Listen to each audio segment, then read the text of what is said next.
ಬಂಧುಗಳೇ ನಮಸ್ಕಾರ, ಹೇಗಿದ್ರಿ ನೀವೆಲ್ಲರೂ? ನಾನು ಸುಬ್ರಹ್ಮಣ್ಯ ಎಸ್ ಹಂಡಿಗೆ. ಬಂಧುಗಳೇ, ನಿಮ್ಮೆಲ್ಲರಿಗೂ ಕೂಡ ಗೊತ್ತಿರುವ ಹಾಗೆ ಡಿ.ಕೆ. ಶಿವಕುಮಾರ್ ಸರ್ಕಾರ ಅಸ್ತಿತ್ವಕ್ಕೆ ಬಂದಿದೆ. ಇಲ್ಲಿಯವರೆಗೆ ಡಿ.ಕೆ. ಶಿವಕುಮಾರ್ ಎಲ್ಲವನ್ನೂ ಕೂಡ ತುಂಬಾ ಅಚ್ಚುಕಟ್ಟಾಗಿ ನಿರ್ವಹಿಸಿದ್ರು. 13 ಮಂದಿ ಡಿ.ಕೆ. ಶಿವಕುಮಾರ್ ಜೊತೆಗೆ ಸಚಿವರಾಗಿ ಪ್ರಮಾಣ ವಚನವನ್ನು ಸ್ವೀಕರಿಸಿದ್ರು. ಅಲ್ಲೂ ಕೂಡ ಹೆಚ್ಚಿನ ಗೊಂದಲ ಸಮಸ್ಯೆ ಅಂಥದ್ದೇನೂ ಕೂಡ ಆಗಿರಲಿಲ್ಲ. ಎಲ್ಲವೂ ಕೂಡ ಸುಲಲಿತವಾಗಿ ನಡೀತಾ ಇತ್ತು. ನಿನ್ನೆ ರಾತ್ರಿ ಹೆಚ್ಚು ಕಡಿಮೆ 10 ಅಥವಾ 10:30 ಸುಮಾರಿಗೆ ಖಾತೆ ಹಂಚಿಕೆ ಆಗಿದೆ. 13 ಮಂದಿಗೂ ಕೂಡ ಖಾತೆ ಹಂಚಿಕೆ ಆಗ್ತಾ ಇದ್ದ ಹಾಗೆ ಇದೀಗ ಅಸಮಾಧಾನ ಸ್ಫೋಟಗೊಂಡಿದೆ. ಉಳಿದಂತವರಿಗೂ ಕೂಡ 13 ಮಂದಿಯಲ್ಲಿ ಒಂದಷ್ಟು ಮಂದಿಗೆ ಅಸಮಾಧಾನ ಇದೆ. ಯಾಕಂದ್ರೆ ಹಿಂದೆ ನಿರ್ವಹಿಸಿದಂತ ಖಾತೆಯನ್ನ ನಮಗೆ ಕೊಡಬೇಕು ಅಂತ ಹೇಳಿ ಕೇಳಿದ್ರು. ಆದ್ರೆ ಅವರೆಲ್ಲರಿಗೂ ಕೂಡ ಖಾತೆಯನ್ನ ಅದಲು ಬದಲು ಮಾಡಲಾಗಿದೆ. ಈಗ ಒಬ್ಬರು ಮಾತ್ರ ತಮ್ಮ ಖಾತೆ ಹಂಚಿಕೆಗೆ ಸಂಬಂಧಪಟ್ಟ ಹಾಗೆ ತೀವ್ರ ಆಕ್ರೋಶವನ್ನ ವ್ಯಕ್ತಪಡಿಸಿ ಯಾವ ಹಂತಕ್ಕೆ ಹೋಗಿದ್ದಾರೆ ಅಂದ್ರೆ ರಾಜೀನಾಮೆಯನ್ನೇ ಕೊಟ್ಟಿದ್ದಾರೆ ಸಚಿವ ಸ್ಥಾನಕ್ಕೆ. 3ನೇ ತಾರೀಕು ಪ್ರಮಾಣ ವಚನ ಸ್ವೀಕರಿಸಿದ್ದು, 5ನೇ ತಾರೀಕು ರಾಜೀನಾಮೆ. ಕೇವಲ 42 ಗಂಟೆಗಳ ಅವಧಿಯಲ್ಲೇ ಮೊದಲ ವಿಕೆಟ್ ಇದೀಗ ಪತನ ಆದಂತಾಗಿದೆ. ಡಿ.ಕೆ. ಶಿವಕುಮಾರ್ ಇದನ್ನ ಯಾವ ರೀತಿಯಾಗಿ ನಿಭಾಯಿಸ್ತಾರೆ? ಸಹಜವಾಗಿ ಎಲ್ಲರಲ್ಲೂ ಕೂಡ ಇರುವಂತ ಕುತೂಹಲ. ರಾಜೀನಾಮೆ ಕೊಟ್ಟಂತವ್ರು ಯಾರು ಅಂದ್ರೆ ಬೆಂಗಳೂರು ಭಾಗದಲ್ಲಿ ಸಾಕಷ್ಟು ಪ್ರಭಾವವನ್ನ ಹೊಂದಿರುವಂತ, 53 ವರ್ಷಗಳ ಕಾಲ ರಾಜಕೀಯವನ್ನ ಮಾಡಿರುವಂತಹ, ನಿರಂತರವಾಗಿ ಎಲ್ಲಾ ಸರ್ಕಾರದಲ್ಲೂ ಕೂಡ ಸಚಿವರಾಗಿ ಕೆಲಸವನ್ನ ಮಾಡ್ತಾ ಇದ್ದಂತ ರಾಮಲಿಂಗಾರೆಡ್ಡಿ ಇದೀಗ ತಮ್ಮ ಸಚಿವ ಸ್ಥಾನಕ್ಕೆ ರಾಜೀನಾಮೆ ಕೊಟ್ಟಿದ್ದಾರೆ. ಈಗ ಡಿ.ಕೆ. ಶಿವಕುಮಾರ್ ಅಂಗಳದಲ್ಲಿ ಆ ಚೆಂಡು ಹೋಗಿ ಬಿದ್ದಿದೆ. ಡಿ.ಕೆ. ಶಿವಕುಮಾರ್ ಅದನ್ನ ಅಂಗೀಕರಿಸಿದ್ರು ಅಂತಾದ್ರೆ ಅಥವಾ ರಾಜೀನಾಮೆಯನ್ನ ಒಪ್ಪಿಕೊಂಡ್ರು ಅಂತಾದ್ರೆ ಅದು ರಾಜ್ಯಪಾಲರಿಗೆ ಹೋಗುತ್ತೆ. ಮತ್ತೊಮ್ಮೆ ಆ ರಾಜೀನಾಮೆ ಅಂಗೀಕಾರ ಆದ ರೀತಿಯಲ್ಲಿ ಆಗುತ್ತೆ. ಡಿ.ಕೆ. ಶಿವಕುಮಾರ್ ಒಪ್ಕೊಂಡಿಲ್ಲ ಅಂತಂದ್ರೆ ಮುಂದೆ ಏನಾಗುತ್ತೆ, ಇದನ್ನ ಯಾವ ರೀತಿಯಾಗಿ ನಿಭಾಯಿಸ್ತಾರೆ? ಸಹಜವಾಗಿ ಎಲ್ಲರಲ್ಲೂ ಕೂಡ ಈ ಕುತೂಹಲ ಇದ್ದೇ ಇರುತ್ತೆ. ಹಾಗಾದ್ರೆ ರಾಮಲಿಂಗಾರೆಡ್ಡಿಗೆ ಅಂತದ್ದು ಏನಾಯ್ತು? ಸಾಧಾರಣವಾಗಿ ತುಂಬಾ ಸರಳವಾಗಿ ನಮಗೆ ಕಾಣಿಸ್ತಾ ಇದ್ರು. ತುಂಬಾ ಅಂದ್ರೆ ಹೆಚ್ಚು ಅಬ್ಬರ ಅಂತದೇನು ಕೂಡ ರಾಮಲಿಂಗಾರೆಡ್ಡಿಯಲ್ಲಿ ಕಾಣಿಸ್ತಾ ಇರಲಿಲ್ಲ. ಆದ್ರೆ ಅಂತಹ ರಾಮಲಿಂಗಾರೆಡ್ಡಿ ಇದ್ದಕ್ಕಿದ್ದ ಹಾಗೆ ಬಂಡಾಯ ಎದ್ದಿದ್ದು ಯಾಕೆ? ಯಾವ ಕಾರಣಕ್ಕಾಗಿ ರಾಜೀನಾಮೆ ಕೊಟ್ಟರು? ಆ ವಿಚಾರವನ್ನ ಗಮನಿಸ್ತಾ ಹೋಗೋಣ. ಸ್ವತಃ ಸ್ವಲ್ಪ ಹೊತ್ತಿನ ಮುಂಚೆ ರಾಮಲಿಂಗಾರೆಡ್ಡಿ ಪತ್ರಿಕಾಗೋಷ್ಠಿಯನ್ನ ಮಾಡಿ ಎಲ್ಲವನ್ನೂ ಕೂಡ ಎಳೆ ಎಳೆಯಾಗಿ ಬಿಚ್ಚಿಟ್ಟಿದ್ದಾರೆ. ಅವ್ರು ಹೇಳ್ತಿರುವಂತ ಪ್ರಕಾರ 2023ರಲ್ಲಿ ಸಿದ್ದರಾಮಯ್ಯನವರ ಸರ್ಕಾರ ಬಂದಂತ ಸಂದರ್ಭದಲ್ಲಿ ನನಗೆ ಬೈರತಿ ಸುರೇಶ್ ಕಾಲ್ ಮಾಡ್ತಾರೆ, ಇಂಥ ಕಡೆ ಬನ್ನಿ ಅಂತ ಹೇಳಿ ಕರೆಸ್ಕೊಳ್ತಾರೆ. ನಾನು ಅಲ್ಲಿಗೆ ಹೋಗ್ತೇನೆ, ನೀವು ಈ ಸರ್ಕಾರದಲ್ಲಿ ಸಚಿವರಾಗಿರ್ತೀರಿ, ನಿಮಗೆ ಬೆಂಗಳೂರು ಅಭಿವೃದ್ಧಿ ಖಾತೆಯನ್ನ ಕೊಡಲಾಗುತ್ತೆ ಅಂತ ಹೇಳ್ತಾರೆ. ನಾನು ವಾಪಸ್ ಬರ್ತೇನೆ. ಅದಾದ ಬಳಿಕ ನೋಡುವಾಗ ಆ ಖಾತೆ ಹಂಚಿಕೆಯ ಪಟ್ಟಿ ರಿಲೀಸ್ ಆಗುತ್ತೆ. ಅದರಲ್ಲಿ ಬೆಂಗಳೂರು ಅಭಿವೃದ್ಧಿ ನನಗಿರೋದಿಲ್ಲ, ನನ್ನನ್ನು ಸಾರಿಗೆ ಸಚಿವನನ್ನಾಗಿ ಮಾಡಿರ್ತಾರೆ. ಆಗ ಕೇಳಿದಂಥ ಸಂದರ್ಭದಲ್ಲಿ ನಿಮ್ಮ ಮುಂದೆ ಕೊಡೋಣ ಎನ್ನುವ ರೀತಿಯಲ್ಲಿ ಆಗಲೂ ಕೂಡ ನನಗೊಂದು ರೀತಿಯಲ್ಲಿ ಭರವಸೆ ಕೊಡುವಂತ ಕೆಲಸವನ್ನ ಮಾಡ್ತಾರೆ. ಆ ಸಂದರ್ಭದಲ್ಲಿ ಡಿ.ಕೆ. ಶಿವಕುಮಾರ್ ಅವರಿಗೆ ಬೆಂಗಳೂರು ಅಭಿವೃದ್ಧಿಯನ್ನ ಕೊಡಲಾಗಿರುತ್ತೆ. ಅದಾದ ನಂತರ ಇದೇ ಡಿ.ಕೆ. ಶಿವಕುಮಾರ್ ಹಾಗೆ ಡಿ.ಕೆ. ಸುರೇಶ್ ನನಗೆ ಭರವಸೆಯನ್ನ ಕೊಡ್ತಾರೆ, ಮುಂದೆ ಸಚಿವ ಸಂಪುಟ ಪುನರ್ರಚನೆ ಆಗುವಂತ ಸಂದರ್ಭದಲ್ಲಿ ನನಗೆ ಬೆಂಗಳೂರು ಅಭಿವೃದ್ಧಿ ಕೊಡ್ತೀನಿ ಎನ್ನುವಂತ ಮಾತನ್ನು ಹೇಳ್ತಾರೆ. ಆ ಪ್ರಕಾರವಾಗಿ ಈ ಬಾರಿಯೂ ಕೂಡ ನಾನು ಬೆಂಗಳೂರು ಅಭಿವೃದ್ಧಿಯ ನಿರೀಕ್ಷೆಯಲ್ಲೇ ಇದ್ದೆ. ಜೊತೆಗೆ ಮೊನ್ನೆ ತಾನೇ ಡಿ.ಕೆ. ಶಿವಕುಮಾರ್ ಕೂಡ ಅದೇ ಮಾತನ್ನು ಹೇಳಿದ್ರು, ನನಗೆ ಬೆಂಗಳೂರು ಅಭಿವೃದ್ಧಿ ಎನ್ನುವಂತ ರೀತಿಯಲ್ಲಿ. ಆದರೆ ಖಾತೆ ಹಂಚಿಕೆಯಾಗಿ ಬರುವಂತ ಸಂದರ್ಭದಲ್ಲಿ ನನಗೆ ಜಲಸಂಪನ್ಮೂಲ ಇಲಾಖೆಯನ್ನ ಕೊಡಲಾಗಿದೆ ಅಂತ ಹೇಳಿ. ಜಲಸಂಪನ್ಮೂಲ ಇಲಾಖೆಗೆ ಯಾಕೆ ರಾಮಲಿಂಗಾರೆಡ್ಡಿ ಅವರಿಗೆ ಆಕ್ಷೇಪ ಅನ್ನೋದನ್ನ ಗಮನಿಸ್ತಾ ಹೋಗೋಣ. ಬಂಧುಗಳೇ, ನಮ್ಮಲ್ಲಿ ಒಂದಷ್ಟು ಇಲಾಖೆಗಳನ್ನ ತುಂಬಾ ಪ್ರಬಲವಾದಂತ ಇಲಾಖೆ ಅಂತ ಹೇಳ್ತೀವಿ. ಅಂದ್ರೆ ಕೆಲಸ ಜಾಸ್ತಿ ಇರುತ್ತೆ ಎನ್ನುವ ಕಾರಣಕ್ಕಾಗಿ ಅಲ್ಲ, ಆ ಖಾತೆಗೆ ಹೆಚ್ಚು ಹಣ ಬರುತ್ತೆ ಎನ್ನುವಂತ ಕಾರಣಕ್ಕಾಗಿ ಅಥವಾ ಹಣದ ಹರಿವು ಇರುತ್ತೆ ಎನ್ನುವ ಕಾರಣಕ್ಕಾಗಿ. ಅಂಥದ್ರಲ್ಲಿ ಒಂದು ಜಲಸಂಪನ್ಮೂಲ ಇಲಾಖೆ. ಹಿಂದೆ ಡಿ.ಕೆ. ಶಿವಕುಮಾರ್ ಅವರು ನಿಭಾಯಿಸಿದಂತ ಇಲಾಖೆ. ತುಂಬಾ ದುಡ್ಡು ಬರುತ್ತೆ ಜಲಸಂಪನ್ಮೂಲ ಇಲಾಖೆಗೆ. ಆದ್ರೆ ಅಷ್ಟೆಲ್ಲ ಆದ್ರೂ ಕೂಡ ರಾಮಲಿಂಗಾರೆಡ್ಡಿಗೆ ಆಕ್ಷೇಪ ಏನು ಅಂತಂದ್ರೆ, ಜಲಸಂಪನ್ಮೂಲ ಇಲಾಖೆಗೆ ಸಂಬಂಧಪಟ್ಟಾಗೆ ನನಗೆ ಯಾವುದೇ ಜ್ಞಾನ ಇಲ್ಲ, ಇರೋದು 2 ವರ್ಷ, ನನಗೆ ಕಲಿಕೆಗೆ 2 ವರ್ಷ ಬೇಕಾಗಿಬಿಡುತ್ತೆ. ತುಂಬಾ ಕಾನೂನು ವ್ಯಾಜ್ಯಗಳೆಲ್ಲವೂ ಕೂಡ ಇರುತ್ತೆ. ಈ ಕಾವೇರಿ ವಿಚಾರ, ಬೇರೆ ಬೇರೆ ವಿಚಾರಕ್ಕೆ ಸಂಬಂಧಪಟ್ಟ ಹಾಗೆ ಅದನ್ನು ನಿಭಾಯಿಸೋದು ನನಗೆ ಬಹಳ ಕಷ್ಟ ಆಗುತ್ತೆ. ಬೆಂಗಳೂರಿನ ಆಚೆಗೆ ನಾನು ರಾಜಕಾರಣವನ್ನ ಮಾಡಿಲ್ಲ, ನನಗೆ ರೈತರ ಜೊತೆಗೆ ಒಡನಾಟ ಅಂತದ್ದು ಯಾವುದೂ ಕೂಡ ಇಲ್ಲ. ಈ ಇಲಾಖೆಯಲ್ಲಿ ಅದೆಲ್ಲವೂ ಕೂಡ ಬೇಕಾಗುತ್ತೆ. ಹೀಗಾಗಿ ಅದನ್ನು ನಮಗೆ ನಿಭಾಯಿಸೋದು ಕಷ್ಟ ಆಗುತ್ತೆ. ಒಟ್ಟಾರೆಯಾಗಿ ನನಗೆ ಆಸಕ್ತಿ ಇಲ್ಲದಂತ, ನನಗೆ ಸಂಬಂಧವೇ ಇಲ್ಲದಂತ ಇಲಾಖೆಯನ್ನ ಕೊಟ್ರೆ ನಾನು ಹೇಗೆ ಅಲ್ಲಿ ಪರ್ಫಾರ್ಮ್ ಮಾಡೋದಕ್ಕೆ ಸಾಧ್ಯ ಆಗುತ್ತೆ? ಅಥವಾ ಇಲಾಖೆಯನ್ನ ಹೇಗೆ ನಾನು ನಿಭಾಯಿಸೋದಕ್ಕೆ ಸಾಧ್ಯ ಆಗುತ್ತೆ? ಅಥವಾ ಇಲಾಖೆಯನ್ನ ಹೇಗೆ ಕಂಟ್ರೋಲ್ಗೆ ತೆಗೆದುಕೊಳ್ಳೋದಕ್ಕಾಗುತ್ತೆ ಅನ್ನೋದು ರಾಮಲಿಂಗಾರೆಡ್ಡಿಯವರ ಪ್ರಶ್ನೆ. ಬೆಂಗಳೂರು ಅಭಿವೃದ್ಧಿಯನ್ನ ಯಾಕೆ ಕೇಳ್ತಾ ಇದ್ದಾರೆ ಅಂದ್ರೆ, ಬೆಂಗಳೂರು ನಿಮ್ಮೆಲ್ಲರಿಗೂ ಕೂಡ ಗೊತ್ತೇ ಇದೆ ಇವತ್ತು ಯಾವ ಹಂತಕ್ಕೆ ಬೆಳೆದು ನಿಂತಿದೆ ಅಂತ ಹೇಳಿ. ಜೊತೆಗೆ ಅದರ ವ್ಯಾಪ್ತಿಯಲ್ಲಿ ಸಾಕಷ್ಟು ಇಲಾಖೆಗಳೆಲ್ಲವೂ ಕೂಡ ಬರುತ್ತೆ. ಬೆಂಗಳೂರು ಅಭಿವೃದ್ಧಿ ಅಂದಾಗ ಅದು ಕೂಡ ಅತ್ಯಂತ ಮಹತ್ವದ ಇಲಾಖೆ. ಈಗ ರಾಮಲಿಂಗಾರೆಡ್ಡಿ ಅವರು ಪಟ್ಟು ಹಿಡಿದು ಕುಳಿತುಕೊಂಡಿರೋದು ಯಾಕೆ? ಒಂದೊಂದು ಮಹತ್ವದ ಇಲಾಖೆ, ದುಡ್ಡಿನ ಹರಿವು ಜಾಸ್ತಿ ಇದೆ, ಅದೆಲ್ಲವೂ ಕೂಡ ಒಂದು ಕಡೆಯಿಂದ. ಆದ್ರೆ ರಾಮಲಿಂಗಾರೆಡ್ಡಿ ಅವರ ವಾದ ಏನಪ್ಪಾ ಅಂದ್ರೆ, ನಾನು ಬೆಂಗಳೂರಿನವನು, ನಾನು ಬೆಂಗಳೂರಿನಲ್ಲೇ ಹುಟ್ಟಿ ಬೆಳೆದಿದ್ದು, ಬೆಂಗಳೂರಿನಲ್ಲೇ ರಾಜಕಾರಣವನ್ನ ಮಾಡಿದ್ದು, ನನಗೆ ಬೆಂಗಳೂರು ಅಭಿವೃದ್ಧಿ ಕೊಟ್ಟಂತ ಸಂದರ್ಭದಲ್ಲಿ ನಾನು ಅದನ್ನ ನಿಭಾಯಿಸೋದು ಬಹಳ ಸುಲಭ ಆಗುತ್ತೆ ನನಗೆ, ಅಥವಾ ನಾನು ವೆಲ್ ಪರ್ಫಾರ್ಮರ್ ಅಂತ ಹೇಳಿ ಮುಂದೆ ಕರ್ಸ್ಕೊಳ್ಳೋದಕ್ಕೂ ಕೂಡ ಅವಕಾಶ ಸಿಗುತ್ತೆ, ಅಥವಾ ಬೆಂಗಳೂರಿನ ಮೇಲೆ ಹಿಡಿತ ನನಗೆ ಇನ್ನಷ್ಟು ಜಾಸ್ತಿ ಆದಂಗಾಗುತ್ತೆ. ನಾನು 8 ಬಾರಿ ಶಾಸಕನಾಗಿದ್ದೇನೆ, ನಾನು ಇಂಥದ್ದೇ ಖಾತೆ ಬೇಕು ಅಂತ ಕೇಳಿ ಪಡೆಯುವಂತ ಹಕ್ಕು ನನಗಿಲ್ವಾ ಎನ್ನುವ ರೀತಿಯಲ್ಲಿ ರಾಮಲಿಂಗಾರೆಡ್ಡಿ ಇದೀಗ ಪ್ರಶ್ನೆಯನ್ನ ಮಾಡ್ತಾ ಇದ್ದಾರೆ.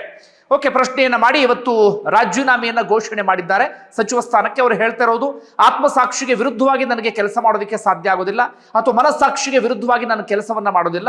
ಆದ್ರೆ ನಾನು ಕಾಂಗ್ರೆಸ್ ಪಕ್ಷದಿಂದ ಹೊರಗಡೆ ಹೋಗೋದಿಲ್ಲ, ಕಾಂಗ್ರೆಸ್ ಪಕ್ಷದಲ್ಲೇ ಇರ್ತೇನೆ, ಕಾಂಗ್ರೆಸ್ ಪಕ್ಷದಲ್ಲೇ ಮುಂದುವರಿತೇನೆ. ಆದ್ರೆ ಸಚಿವ ಸ್ಥಾನವನ್ನ ಮಾತ್ರ ನಾನು ಬಿಟ್ಕೊಡ್ತಾ ಇದ್ದೇನೆ. ನನಗೆ ಮತ್ತೆ ಈಗ ಬೆಂಗಳೂರು ಅಭಿವೃದ್ಧಿ ಕೊಡ್ತೀನಿ ಅಂತ ಅಂದ್ರೂ ಕೂಡ ನಾನು ಸಚಿವ ಸ್ಥಾನವನ್ನ ಅಲಂಕರಿಸೋದಿಕ್ಕೆ ಸಿದ್ಧನಿಲ್ಲ ಎನ್ನುವ ರೀತಿಯಲ್ಲಿ. ಹಾಗಾದ್ರೆ ಇನ್ಸೈಡ್ ಏನಾಗಿದೆ? ಸಿಕ್ಕಿರುವಂತ ಮಾಹಿತಿಯ ಪ್ರಕಾರ ಯಾವಾಗ ನಿನ್ನೆ ರಾತ್ರಿ ಖಾತೆ ಹಂಚಿಕೆ ಎಲ್ಲವೂ ಕೂಡ ಫೈನಲ್ ಆಯಿತು, ತಕ್ಷಣವೇ ರಾಮಲಿಂಗಾರೆಡ್ಡಿ ಡಿ.ಕೆ. ಶಿವಕುಮಾರ್ ಅನ್ನ ಸಂಪರ್ಕಿಸಿದ್ದಾರೆ. ಡಿ.ಕೆ. ಶಿವಕುಮಾರ್ ಆಗ ಹೇಳಿದ್ದು, ಇದಕ್ಕೂ ನನಗೂ ಸಂಬಂಧ ಇಲ್ಲ, ಹೈಕಮಾಂಡ್ ನಿರ್ಧಾರ ತೆಗೆದುಕೊಂಡಿದೆ, ನೀವೇನೇ ಇದ್ರೂ ಕೂಡ ರಣದೀಪ್ ಸುರ್ಜೇವಾಲಾ ಅಥವಾ ಕೆ.ಸಿ. ವೇಣುಗೋಪಾಲ್ ಜೊತೆಗೆ ಮಾತನಾಡಬೇಕು ಎನ್ನುವ ರೀತಿಯಲ್ಲಿ. ಆಗ ಹೈಕಮಾಂಡ್ಗೂ ಕೂಡ ಇದಕ್ಕೆ ಸಂಬಂಧಪಟ್ಟ ಹಾಗೆ ಹೋಗಿದೆ ಮಾಹಿತಿ, ಹೀಗಾಗಿದೆ, ರಾಮಲಿಂಗಾರೆಡ್ಡಿ ಅಸಮಾಧಾನಗೊಂಡಿದ್ದಾರೆ ಅಂತ ಹೇಳಿ. ಆದ್ರೆ ಹೈಕಮಾಂಡ್ ಖಾತೆ ಬದಲಾವಣೆಗೆ ಸಂಬಂಧಪಟ್ಟ ಹಾಗೆ ಹೆಚ್ಚು ತಲೆ ಕೆಡಿಸಿಕೊಂಡಿಲ್ಲ. ಆ ಕಾರಣಕ್ಕಾಗಿ ಇವತ್ತು ರಾಮಲಿಂಗಾರೆಡ್ಡಿ ನಾನು ಇನ್ನೆಷ್ಟು ಅವಮಾನವನ್ನ ಸಹಿಸೋದು ಅಂತ ಹೇಳ್ತಾ ರಾಜೀನಾಮೆಯನ್ನ ಘೋಷಣೆ ಮಾಡಿದ್ದಾರೆ. ಮುಂದೇನು ಅಂದ್ರೆ ರಾಮಲಿಂಗಾರೆಡ್ಡಿ ಅವರನ್ನ ಸಹಜವಾಗಿ ಮನವೊಲಿಸುವಂತ ಪ್ರಯತ್ನವನ್ನ ಪಡ್ತಾರೆ. ರಾಮಲಿಂಗಾರೆಡ್ಡಿ ಎಷ್ಟರ ಮಟ್ಟಿಗೆ ಮನವೊಲಿಕೆಗೆ ಬಗ್ತಾರೋ ಗೊತ್ತಿಲ್ಲ. ಈಗ ಡಿ.ಕೆ. ಶಿವಕುಮಾರ್ ಅಂಗಳದಲ್ಲಿ ಚೆಂಡಿದೆ. ಡಿ.ಕೆ. ಶಿವಕುಮಾರ್ ಇದನ್ನು ಹೇಗೆ ನಿಭಾಯಿಸ್ತಾರೆ ಅನ್ನೋದನ್ನು ಕೂಡ ಕಾದು ನೋಡಬೇಕಾಗಿದೆ. ಹಾಗಾದ್ರೆ ರಾಮಲಿಂಗಾರೆಡ್ಡಿ ಏನು ಅಷ್ಟೊಂದು ಪ್ರಬಲ ನಾಯಕರ ಅಥವಾ ಏನು, ಅವರು ಚುಟುಕಾದಂತ ಹಿನ್ನೆಲೆಯನ್ನು ಗಮನಿಸೋಣ, ಆಗ ನಿಮಗೆ ಅರ್ಥ ಆಗುತ್ತೆ ರಾಮಲಿಂಗಾರೆಡ್ಡಿ ಕಾಂಗ್ರೆಸ್ ಪಕ್ಷಕ್ಕೆ ಎಷ್ಟು ಮುಖ್ಯ ಎನ್ನುವಂತ ರೀತಿಯಲ್ಲಿ. ಒಂದು ವೇಳೆ ರಾಮಲಿಂಗಾರೆಡ್ಡಿ ಹುಟ್ಟಿದ್ದು ಬೆಳೆದಿದ್ದೆಲ್ಲವೂ ಕೂಡ ಬೆಂಗಳೂರಿನಲ್ಲಿ, ಅವರ ತಂದೆಯೂ ಕೂಡ ರಾಜಕಾರಣದಲ್ಲಿ ಇದ್ದಂಥವರು. ಅವರ ಆರಂಭಿಕ ದಿನಗಳಲ್ಲಿ ಕಾಲೇಜಿನಲ್ಲಿ ಓದುವ ಸಂದರ್ಭದಲ್ಲಿ BSc ಮಾಡಿದ್ದು, ಕಾಲೇಜಿನಲ್ಲಿ ಓದುವಾಗಲೇ ಆಗ ಕಾಲೇಜಿನ ಚುನಾವಣೆ ಸ್ಪರ್ಧೆಯನ್ನು ಮಾಡಿದ್ರು, ಜನರಲ್ ಸೆಕ್ರೆಟರಿ ಆಗಿದ್ರು. ಆಗ ಕಾಲೇಜಿನ ಚುನಾವಣೆಗಳು ಅಂದ್ರೆ ಅದು ಬಹಳ ಮಹತ್ವವನ್ನು ಪಡೆದುಕೊಳ್ತಿತ್ತು. ಆಗಿನ ಕಾಲೇಜಿನ ಚುನಾವಣೆಗಳೇ ಇವತ್ತು ಎಷ್ಟೋ ರಾಜಕಾರಣಿಗಳಿಗೆ ರಾಜಕೀಯ ಬುನಾದಿಯನ್ನು ಹಾಕಿಕೊಟ್ಟಿದ್ದು. ರಾಮಲಿಂಗಾರೆಡ್ಡಿ ಅವರಿಗೂ ಕೂಡ ಹಾಗೆ ಅವರು ಚುನಾವಣೆ ಸ್ಪರ್ಧೆಯನ್ನು ಮಾಡಿದ್ರು, ಜನರಲ್ ಸೆಕ್ರೆಟರಿ ಆಗಿದ್ರು. ಅದಾದ ಬಳಿಕ ತುಂಬಾನೇ ಆಕ್ಟಿವ್ ಆಗಿ ಓಡಾಡ್ತಾ ಇದ್ರು. ಆ ಕಾರಣಕ್ಕಾಗಿ ಅವರಿಗೆ ಜಯನಗರ ವಾರ್ಡ್ನಲ್ಲಿ ಈ BBMP ಚುನಾವಣೆ ಬಂತಲ್ಲ, ಆಗ BBM ಅಂತ ಇತ್ತಷ್ಟೇ, ಅಥವಾ BBP ಅಂತ ಏನೋ ಇತ್ತು. ಆ ಸಂದರ್ಭದಲ್ಲಿ ರಾಮಲಿಂಗಾರೆಡ್ಡಿ ಅವರಿಗೆ ಈ ಕಾರ್ಪೊರೇಟರ್ ಚುನಾವಣೆಗೆ ಟಿಕೆಟ್ ಅನ್ನು ಕೊಡಲಾಯಿತು. ರಾಮಲಿಂಗಾರೆಡ್ಡಿ ಮೊದಲ ಚುನಾವಣೆಯಲ್ಲಿ ಜಯನಗರ ವಾರ್ಡ್ ನಿಂದ ಗೆದ್ದು ಕೌನ್ಸಿಲರ್ ಆಗ್ತಾರೆ, ತುಂಬಾ ಚಿಕ್ಕ ವಯಸ್ಸಿಗೆ ಆಗ. ಅದಾದ ಬಳಿಕ 89ರ ಸಂದರ್ಭದಲ್ಲಿ, ಅಷ್ಟೊತ್ತಿಗೆ ಡಿ.ಕೆ. ಶಿವಕುಮಾರ್ ಇವರೆಲ್ಲರೂ ಕೂಡ ರಾಜಕಾರಣಕ್ಕಾಗಲೇ ಎಂಟ್ರಿ ಕೊಟ್ಟಂತ ಸಮಯ. ಆಗ್ಲೇ ರಾಮಲಿಂಗಾರೆಡ್ಡಿಗೆ 89ರಲ್ಲಿ ಜಯನಗರ ವಿಧಾನಸಭಾ ಕ್ಷೇತ್ರದಿಂದ ಟಿಕೆಟ್ ಸಿಗುತ್ತೆ. ಅದಾದ ಬಳಿಕ ಜಯನಗರ ವಿಧಾನಸಭಾ ಕ್ಷೇತ್ರದಲ್ಲಿ ಸತತವಾಗಿ 4 ಬಾರಿ ಗೆಲುವನ್ನು ಸಾಧಿಸಿದ್ರು. ಅದಾದ ನಂತರ BTM ಲೇಔಟ್ ವಿಧಾನಸಭಾ ಕ್ಷೇತ್ರದಲ್ಲಿ 4 ಬಾರಿ ಗೆಲುವನ್ನು ಸಾಧಿಸಿದ್ರು. ಒಟ್ಟು 8 ಬಾರಿ ಶಾಸಕರಾದಂಥವರು ರಾಮಲಿಂಗಾರೆಡ್ಡಿ. ವಿದ್ಯಾರ್ಥಿ ಆಗಿದ್ದಾಗ ರಾಜಕಾರಣಕ್ಕೆ ಎಂಟ್ರಿ, ಆರಂಭದಲ್ಲಿ ಕಾರ್ಪೊರೇಟರ್ ಆರಂಭ, ಅದಾದ ಬಳಿಕ ಅವರಿಗೆ ಟಿಕೆಟ್ ಅನ್ನ ಕೊಡಲಾಗುತ್ತೆ. ಆಗ ಜೈಂಟ್ ಕಿಲ್ಲರ್ ಅಂತ ಕರೆಸ್ಕೊಂಡಿದ್ರು. ಎಂ ಚಂದ್ರಶೇಖರ್ ಎನ್ನುವಂತಹ ಜನತಾದಳದ ನಾಯಕ, ಅವನ್ನ ಸೋಲಿಸ್ತಾರೆ ರಾಮಲಿಂಗಾರೆಡ್ಡಿ. ಆಗ ಸಾಕಷ್ಟು ಹೆಸರು ಅದೆಲ್ಲವನ್ನು ಕೂಡ ಮಾಡ್ತಾರೆ ಆ ಸಮಯದಲ್ಲಿ ರಾಮಲಿಂಗಾರೆಡ್ಡಿ. ಅದಾದ ಬಳಿಕ ಸತತವಾಗಿ ಗೆಲುವನ್ನು ಸಾಧಿಸಿದ್ರು.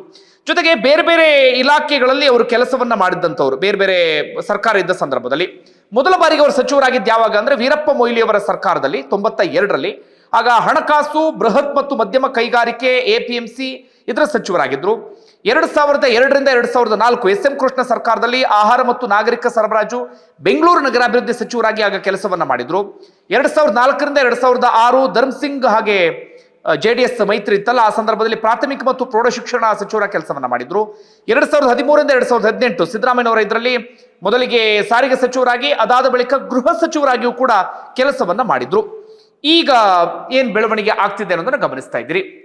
ಏನಾಗುತ್ತೆ ಈಗ ರಾಮಲಿಂಗಾರೆಡ್ಡಿ ಅಸಮಾಧಾನ ಅಥವಾ ರಾಮಲಿಂಗಾರೆಡ್ಡಿ ಅವರ ಆಕ್ರೋಶ ಅಂತ ಗಮನಿಸ್ತಾ ಹೋಗೋದಾದ್ರೆ, ಮುಂದೆ GBA ಚುನಾವಣೆ ಇದೆ. ಅದೇ BBMP ಈಗ GB ಆಗಿದೆ ಅಲ್ಲ, GBA ಚುನಾವಣೆ ಇದೆ. ಈಗ GBA ಚುನಾವಣೆಗೆ ಸಾಕಷ್ಟು ಕಸರತ್ತು ಅಂತದೆಲ್ಲವನ್ನು ಕೂಡ ಮಾಡಲಾಗ್ತಾ ಇದೆ. ಈಗೇನಾದ್ರೂ ರಾಮಲಿಂಗಾರೆಡ್ಡಿ ಅಸಮಾಧಾನ ಹೀಗೆ ಮುಂದುವರಿತು ಅಂತ ಆದ್ರೆ GBA ಚುನಾವಣೆ ಮೇಲೆ ಪರಿಣಾಮ ಬೀರುವಂತ ಸಾಧ್ಯತೆ ಇದೆ. ಯಾಕಂದ್ರೆ ಬೆಂಗಳೂರಿನ ಒಂದಷ್ಟು ಭಾಗಗಳ ಮೇಲೆ ರಾಮಲಿಂಗಾರೆಡ್ಡಿ ಹಿಡಿತವನ್ನ ಹೊಂದಿದ್ದಾರೆ, ತಮ್ಮದೇ ಆದಂತ ಶಕ್ತಿಯನ್ನು ಕೂಡ ಹೊಂದಿದ್ದಾರೆ. ಇದು ಕಾಂಗ್ರೆಸ್ಗೆ GBA ಚುನಾವಣೆಯಲ್ಲಿ ಪೆಟ್ಟನ್ನ ಕೊಡುವಂತ ಸಾಧ್ಯತೆ ಇದೆ.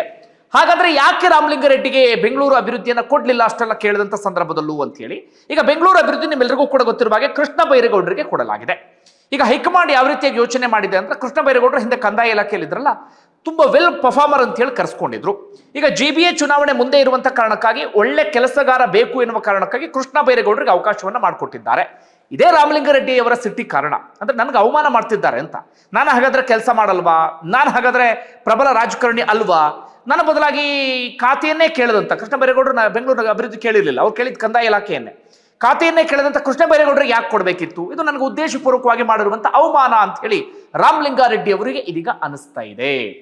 ಈಗ ಮುಂದೆ ಏನಾಗುತ್ತೆ ಎನ್ನುವಂತ ಕುತೂಹಲ ಎಲ್ಲರಲ್ಲೂ ಕೂಡ ಇದ್ದೇ ಇದೆ. ಇದು ಇಲ್ಲಿಗೆ ಮುಗಿತಾ ಹಾಗಾದ್ರೆ ಕಾಂಗ್ರೆಸ್ ಪಕ್ಷದ ಈ ಅಸಮಾಧಾನ ಜಟಾಪಟಿ? ಹಾಗೆ ಅನಿಸ್ತಾ ಇಲ್ಲ. ಯಾಕೋ ನೋಡಿದ್ರೆ ಸಣ್ಣದಾಗಿ ಸ್ಫೋಟಗೊಂಡಿದೆ. 2 ವರ್ಷದಲ್ಲಿ ಇನ್ನೊಂದಷ್ಟು ಆಗುವಂತ ಸಾಧ್ಯತೆಗಳು ಕಂಡು ಬರ್ತಾ ಇದೆ. D K Shivakumar trouble shooter ಅಂತ ಕರೆಸ್ಕೊಂಡ್ರು ಕೂಡ, ಬೇರೆ ಬೇರೆ ರಾಜ್ಯಗಳಲ್ಲಿ ಟ್ರಬಲ್ ಶೂಟ್ ಮಾಡಿದ್ರು ಕೂಡ ಇಲ್ಲಿ ಹೇಗೆ ನಿಭಾಯಿಸ್ತಾರೆ ಎನ್ನುವಂತ ಕುತೂಹಲ ಇದೆ. ಯಾಕಂದ್ರೆ ಸತೀಶ್ ಜಾರಕಿಹೊಳಿ ಅವರ ವಿಚಾರದಲ್ಲೂ ಕೂಡ ಹಾಗೆ ಆಗಿದೆ. ಅವರು ಕೆಪಿಸಿಸಿ ಪ್ಲಸ್ ಸಚಿವ ಸ್ಥಾನದ ನಿರೀಕ್ಷೆಯಲ್ಲಿದ್ರು. ಸದ್ಯ ಕೆಪಿಸಿಸಿ ಸಿಕ್ಕಿಲ್ಲ, ಅವರಿಗೆ ಕೇವಲ ಸಚಿವ ಸ್ಥಾನ ಮಾತ್ರ ಸಿಕ್ಕಿದೆ. ಅವರು ನಿನ್ನೆ ಮಾತನಾಡುವಾಗಲೂ ಕೂಡ ಬಹಿರಂಗವಾಗಿ ಅಸಮಾಧಾನವನ್ನ ವ್ಯಕ್ತಪಡಿಸಿದ್ದಾರೆ. ಹೀಗಾಗಿ ಸತೀಶ್ ಜಾರಕಿಹೊಳಿ ಮುಂದೆ ಗೊತ್ತಿಲ್ಲ ಯಾವ ರೀತಿಯಾಗಿ ರಿಯಾಕ್ಟ್ ಮಾಡ್ತಾರೆ, ಏನು ಕತೆ ಎನ್ನುವಂತ ರೀತಿಯಲ್ಲಿ ಅದೊಂದು ಕುತೂಹಲ ಸಹಜವಾಗಿದ್ದೇ ಇದೆ. ಸತೀಶ್ ಜಾರಕಿಹೊಳಿ ಬೆಳಗಾವಿ ಸೇರಿದಂತೆ ಸುತ್ತಮುತ್ತ ಭಾಗದಲ್ಲಿ ತಮ್ಮದೇ ಆದಂಥ ಪ್ರಭಾವವನ್ನು ಇಟ್ಕೊಂಡಂಥವ್ರು. ಡಿ ಕೆ ಶಿವಕುಮಾರ್ ಅವರಿಗೆ ಪರ್ಯಾಯ ನಾಯಕ ಅಂತ ಸದ್ಯ ಕರೆಸ್ಕೊಳ್ತಿರುವಂತವ್ರು. ಇಲ್ಲಿವರೆಗೆ ಸಿದ್ದರಾಮಯ್ಯ ಅಹಿಂದ ನಾಯಕರು ಅಂತ ಕರೆಸ್ಕೊಳ್ತಿದ್ರಲ್ಲ, ಅವರಿಂದ ತೆರವಾದಂಥ ಅಹಿಂದ ಆ ನಾಯಕತ್ವ ಅದನ್ನು ಸತೀಶ್ ಜಾರಕಿಹೊಳಿ ವಹಿಸ್ಕೊಳ್ತಿದ್ದಾರೆ ಎನ್ನುವ ರೀತಿಯಲ್ಲೂ ಕೂಡ ಇದೆ. ಹೀಗಾಗಿ ಏನಾಗುತ್ತೋ ಗೊತ್ತಿಲ್ಲ ಆ ವಿಚಾರದಲ್ಲಿ. ಇನ್ನೊಂದು ಜಮೀರ್ ಅಹಮದ್ ದಾವಣಗೆರೆ ವಿಚಾರದಲ್ಲಿ ಉಲ್ಟಾ ಹೊಡೆದ್ರು ಅನ್ನೋದು ಎಲ್ರಿಗೂ ಕೂಡ ಗೊತ್ತಿರುವಂತ ವಿಚಾರ. ಕಾಂಗ್ರೆಸ್ನ ವಿರುದ್ಧವಾಗಿ ಅದಕ್ಕೆ ಸಂಬಂಧಪಟ್ಟಂತ ಆಡಿಯೋ ಎಲ್ಲ ರಿಲೀಸ್ ಆಗಿದೆ, ಅದನ್ನೆಲ್ಲೂ ನೀವು ಗಮನಿಸ್ತಾನೆ ಇದ್ದೀರಿ. ಆದ್ರೆ ಅದೇ ಜಮೀರ್ ಅಹಮದ್ ಕೇರಳದಲ್ಲಿ ಕೆಲಸ ಮಾಡಿದ್ರು ಎನ್ನುವಂತ ಒಂದಷ್ಟು ಚರ್ಚೆ ಅಂತದೆಲ್ಲವೂ ಕೂಡ ಇದೆ. ಇಲ್ಲಿ ದಾವಣಗೆರೆಯಲ್ಲಿ ಅವರಿಗೆ SS ಮಲ್ಲಿಕಾರ್ಜುನ್ ಅವಮಾನ ಮಾಡಿದ ಕಾರಣಕ್ಕಾಗಿ ಜಮೀರ್ ಅಹಮದ್ ಕೆಲಸ ಮಾಡಿಲ್ಲ. ಆದ್ರೆ ಬೇರೆ ಕಡೆಗಳಲ್ಲಿ ಕಾಂಗ್ರೆಸ್ ಕೆಲಸ ಮಾಡಿದ್ದಾರೆ, ಕಾಂಗ್ರೆಸ್ ಮೋಸ ಮಾಡಿಲ್ಲ ಎನ್ನುವಂತ ಮಾತುಗಳು ಕೂಡ ಇದ್ದೇ ಇದೆ. ಆದರೆ ಉದ್ದೇಶಪೂರ್ವಕವಾಗಿ ಸಂಪುಟದಿಂದ ಹೊರಗಡೆ ಬಿಡಬೇಕು, ಅವರ ಬದಲಾಗಿ ಡಿ ಕೆ ಶಿವಕುಮಾರ್ ಆಪ್ತ ಆಗಿರುವಂತಹ ನಲ್ಪಾಡ್ ತಂದೆ NS ಹ್ಯಾರಿಸ್ಗೆ ಅವಕಾಶವನ್ನ ಮಾಡಿಕೊಡ್ಬೇಕು ಎನ್ನುವ ಕಾರಣಕ್ಕಾಗಿಯೇ ಸಮಯ ನೋಡಿಕೊಂಡು ಆಡಿಯೋ ರಿಲೀಸ್ ಮಾಡಿದ್ದಾರೆ. ಈ ಮೂಲಕ ಹೈಕಮಾಂಡ್ಗೆ ಮನವೊಲಿಸಿ ಸಂಪುಟದಿಂದ ಹೊರಗಿಡುವಂತ ಪ್ರಯತ್ನವನ್ನ ಮಾಡಲಾಗ್ತದೆ. ಜೊತೆಗೆ ಸಿದ್ದರಾಮಯ್ಯ ಆಪ್ತ ಬೇರೆ ಜಮೀರ್ ಅಹಮದ್, ಅವನ್ನ ಹೊರಗಿಡಲಾಗ್ತಿದೆ ಎನ್ನುವಂತ ಒಂದು ಚರ್ಚೆ ಎಲ್ಲವೂ ಕೂಡ ನಡೀತಾ ಇದೆ. ಈಗ ಜಮೀರ್ ಏನ್ ಮಾಡ್ತಾರೆ ಸಹಜವಾಗಿರುವಂತ ಕುತೂಹಲ. ಇಲ್ಲಿವರೆಗೆ ಸಚಿವರಾಗಿ ಬರ್ತಾ ಇದ್ದಂಥವರು, ಮುಸ್ಲಿಂ ಸಮುದಾಯದ ಪ್ರಬಲ ನಾಯಕ ಅಂತ ಕರೆಸ್ಕೊಳ್ತಾ ಇದ್ದಂಥವ್ರು, ಈಗ 2ನೇ ಹಂತದಲ್ಲೂ ಏನಾದ್ರೂ ಸಚಿವ ಸ್ಥಾನ ಸಿಕ್ಕಿಲ್ಲ ಅಂತ ಆಗ್ಬಿಟ್ರೆ ಹೇಳಕ್ಕಾಗಲ್ಲ. ಅವರು ಬಂಡಾಯ ಎದ್ದರೂ ಏಳಬಹುದು. ಹಾಗೇನಾದ್ರೂ ಎದ್ರೆ ಅಲ್ಪಸಂಖ್ಯಾತ ಮತಗಳ ವಿಚಾರದಲ್ಲಿ ಏನಾದರೂ ಶೇಕ್ ಅಂತದ್ದೇನಾದ್ರೂ ಆಗಬಹುದಾ? ಇದು ಸಹಜವಾಗಿ ಎಲ್ರಿಗೂ ಕೂಡ ಕುತೂಹಲ ಇದೆ. ಅಂದ್ರೆ ಇಲ್ಲಿಗೆ ಮುಗುದಿಲ್ಲ. ಡಿ ಕೆ ಶಿವಕುಮಾರ್ ಇಲ್ಲಿವರೆಗೆ ಎಲ್ಲವನ್ನು ಅಚ್ಚುಕಟ್ಟಾಗಿ ನಿಭಾಯಿಸಿದ್ದಾರೆ. ಮುಂದೆ ಒಂದಷ್ಟು ಸವಾಲುಗಳು ಇದ್ದೇ ಇದೆ. ನಿಮ್ಗೆ ಏನಿಸ್ತಾ ಕಮೆಂಟ್ ಮಾಡಿ. ಧನ್ಯವಾದ.